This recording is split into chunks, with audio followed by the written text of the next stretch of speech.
Hi, welcome to Stories of Art. My name is Karel Huidekoper, and today I want to show you this wonderful winter landscape made by Pieter Bruegel the Elder.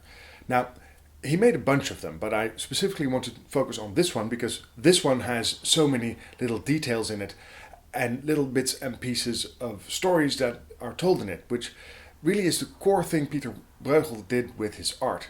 He didn't just tell one story, he enriched it with dozens and dozens of others. But let me start by reminding you that you could like and subscribe.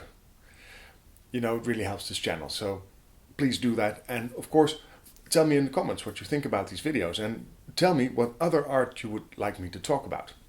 Do you have any favorites? Well, let me know. Alright, let's get into this. By first telling you a little bit about the background of Pieter Bruegel. That, by the way, is the way I'm going to pronounce his name, because that is the Dutch Flemish way of pronouncing it, which, let's be honest, is the correct way because that's where he was from. He was born in Breda and died in Brussels. Both are in the Duchy of Brabant, which was a large province in the Low Countries. I say was because for the past 400 years it's been cut into two separate parts. One part is in the Netherlands and one is in Belgium, but when he lived it was still one united big duchy. He trained probably in Brussels. He traveled to Italy at some point and during his education, and when he came back in 1555 he settled in Antwerp, which is in Flanders, not that far away. And there he worked mostly as a printmaker, which was a fairly unusual thing to do. Most artists would aspire to be a painter and make some prints as a sort of secondary job, but there's a lot unusual about the career choices he made. For instance, he traveled to Italy, as I said before, and that was a fairly usual thing to do for artists at the time. They would go there and they would study ancient monuments and the modern art, which at the time would be the work of people like Michelangelo. And then when they got back up north, they would reference these works in their own art, like this one by Maarten van Heemskerk. Here we see a self-portrait with the Colosseum in the background. And a painting like this one he could hang up in his shop or in the Painters Guild or use almost as a billboard for the fact that he had been in Rome and could therefore do all these fashionable things with ancient monuments. But Pieter Bruegel never did any of those things. We have some sketches and drawings from his time in Rome and from his travels to and from Rome, but there are no big monuments on it. In fact, the only one I know of from inside Rome itself is this drawing that shows some buildings and one of the small ports along the river Tiber. All in all, this trip there took some 4 years and he didn't draw the Colosseum once, as far as we know. And as I said, when he got back, he settled in Antwerp and there he started working for or with a publisher named Hieronymus Kok, which in Dutch Flemish is not a rude word, by the way. And this publisher published books and prints, and books of prints. Now, this was a fairly new form of art. Printing techniques had been developed for about a century by the time he started working on it. And it had led to a market for new images. Whereas painters before had mostly painted religious subjects, because churches were the main clients for painters, and of course there were portraits. But with the invention of books of prints, people would buy a collection of different images in one go. And that meant that they wanted some more variation than just crucifixions or other religious subjects, which is why printmakers started to invent them. For instance, they started to make illustrations of sayings. And this is a perfect example. Here we see a very big fish that has washed ashore. Someone is cutting it open with a comically large knife, and all kinds of smaller fish come out. It's a drawing by Pieter Bruegel, by the way. And if you look closely, you see that all these smaller fish that come out of the bigger fish have even smaller fish in their mouths. Now at the front, there's a little boat and there's a fisherman and a man with, I guess, his son. And he seems to be explaining something. He's pointing at the big fish. Now this is a drawing that was made into a print.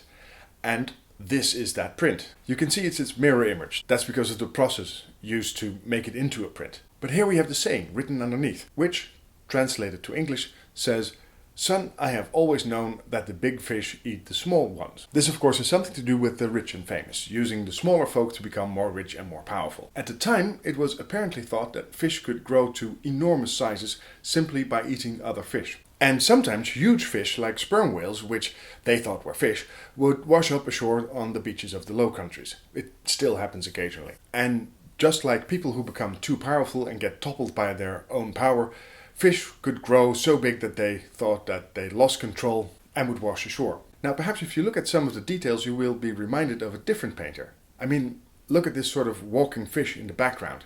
It's quite reminiscent of Hieronymus Bos, isn't it? But Bos had died 30 years before. The thing was, he had become extremely famous during his life, but even more so afterwards. And the ruling family of the Low Countries, the Habsburg family, with its court in Brussels, were huge fans. Many of the best works by Hieronymus Bos are now in the Prado in Madrid simply because Philip II of Spain, who was the ruler of the Low Countries after 1555, bought so many of them for his own enjoyment. And in this case, the publisher, Kok, had Bruegel make a drawing in the style of Hieronymus Bos. And when he printed it, claimed that it was a design by Bos. It says so right there in the corner. And Pieter Bruegel had a knack for making these drawings and designs for prints.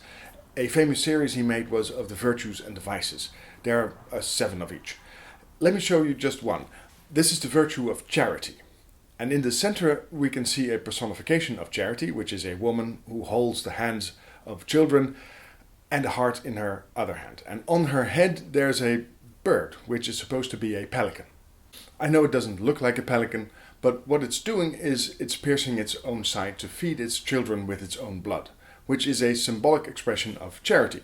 Pliny the Elder wrote that pelicans actually do this, which is not true, but there you go. And clearly Bruegel had never seen a pelican or even a picture of one. But the rest of the picture is filled with miniature stories that act out the 7 acts of charity, known as the 7 corporal works of mercy. Here in the front they are clothing the naked, and there they are feeding the hungry, and a little to the background we can see people giving drink to the thirsty. And above that they're visiting prisoners. Then more to the center we see them burying the dead, and if we go slightly below that, I suppose they are giving shelter to the homeless. And finally over here they are ministering to the sick. And to cover all the 7 virtues he made 6 more of these, and then an accompanying series of 7 deadly sins. And all of them have a personification in the center, and then lots of variations and little stories around the main theme. And although there's lots of other aspects about his work that are great, this is one of them that made him very famous. Just the ability to fill up a picture full of these tiny little stories that sometimes work in a single theme, but not always.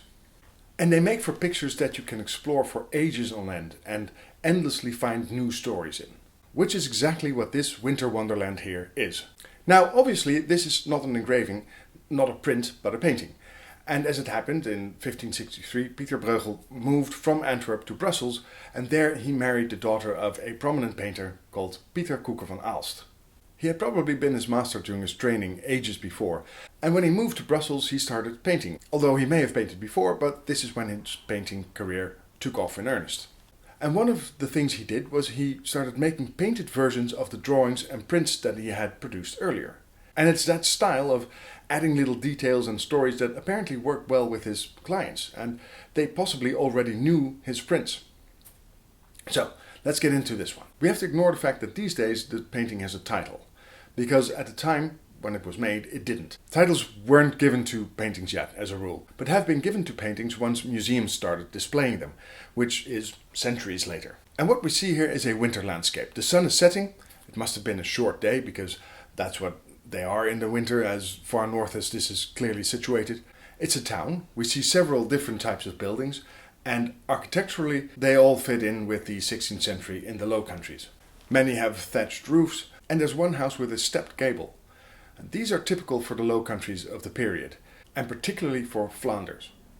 The first ones there were made in Ghent in the 12th century, and then they slowly spread through Flanders and Brabant over the centuries. So, as I said, typical architecture for the region. In the distance we see a ruined castle, which would not be atypical to see, because medieval castles like this one had lost their strategic value by the time this painting was made. And there's so much happening, like this house or barn that people are building. And this larger house has an entire group of people gathering around. And if we look closer, you can see that they are warming themselves by a fire. It looks to be an inn of some kind, because there's a lady here walking around with a jug and she's filling up someone's mug with, I hope, warm wine, but more likely beer. And there are people sitting around on benches using an empty barrel as a table, but they're clearly drinking, judging by the jug again. There are even people using this hollow tree for shelter. And on the tree there's a sign that signals that this is indeed an inn. And in front of this, there's a whole group of children just throwing snowballs at each other. Some are making them. One girl here has thrown a boy on the ground and is rubbing snow in his face. And then there's this little hut that is clearly cheaply built. It even has an old basket for a chimney. Some have identified it as a house of someone who has a disease. People who were suspected of having the plague or some other infectious disease were often separated, isolated from the rest of the town to avoid the disease's spreading. So it would make very little sense for one of those little huts to be placed in the center of a town. But if we look at the man that comes out of the door, he seems to be carrying a rattle. It's a device you had to shake and it makes a noise and people would hear you coming so they could get out of the way. And they were typically used by people suffering from leprosy. Now that little house even has a tiny little winter garden at the back and someone is working in it. And then just below that there's a pond with children playing on the ice. No one is wearing skates though. Ice skating would become a favorite winter pastime in the coming generations, but at this time, if any ice skates were around, they would only be owned by the very rich. So we see a girl walking on the ice, pulling a boy on a makeshift sled made out of a stool. Other kids are using their whirlabouts on the ice, and I suppose with the slippery surface that must work pretty well. Others are just walking around awkwardly on the slippery surface. And then there's some using these little sleds. They're pushing themselves forward with these sticks with spikes on them. And of course there's the river that's frozen solid. There we can see people crossing it carrying big heavy backpacks. Those are the kinds of backpacks that were used by traveling salesmen. They are taking advantage of the fact that the river is frozen, and that means that they don't have to use the bridge to get into town. Because usually you would have to pay a toll for a bridge, and those tolls would be for the use of the bridge, but often authorities would also levy taxes on some products that were taken in or out of the cities. And one of the typical things that would always be taxed would be alcohol. That's either wine or beer. And someone is clearly avoiding paying those taxes by pushing and pulling an entire barrel across the ice on a sled. But the largest group of people is gathered around in the foreground in front of a building. All the way in the foreground we can see someone slaughtering a pig with a lady that's trying to catch its blood. And the child there is holding a pigskin filled with blood as well. This was of course a commodity not to be wasted. And they're not done. There's another pig being brought forward. Now the slaughtering of pigs is often associated with pictures of winter. If you depicted the 4 seasons, the slaughtering happens in the picture of winter. And I suppose it's the time to do it, especially when so many people have gathered in your town and you need to feed them. Because there's a big group gathered just behind these people, and they seem to be crowding this table. There, someone is sitting, making a mark in a ledger, and with the other hand he accepts some money. So if I had to venture a guess, he's receiving taxes. And just over here there are 2 more people. They are looking in a different ledger, and there someone is giving a bird cage, a basket kind of thing, and that's the sort of thing they use to transport chickens or other poultry in. Now taxes were often paid in money, but just as often in goods. And one of the good reasons that I think they're paying taxes here is the placard on the wall of the building. You can see that it has a double-headed eagle on it. And that is the family crest of the Habsburg family. The family that ruled the Low Countries. So it's likely that something government-like is happening here. And that would of course also explain why all these carts are parked just outside. Because that could mean that they are declaring their goods. But there is another explanation for them gathering there. And one of the fun things about these paintings by Bruegel is that you could have 2 different stories in one painting that can both be true.